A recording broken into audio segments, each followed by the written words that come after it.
In the Carve Tools section of the Carving tab, there's the function Select Surface. We click on this, you'll see a dialog opens with 3 tabs. The second tab is the Texture tab. Whenever you're doing a project, putting a texture or some kind of background is always a good thing. It helps to hide any possible mill marks, makes it a lot easier to sand, and also gives more visual interest. The textures are all geometric type textures.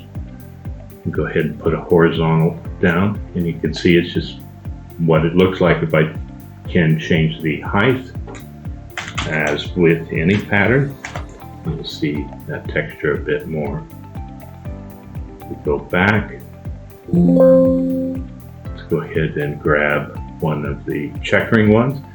We can change the interval on any of these, so I can make this very small. We'll have to, of course, change that height to something much more subtle.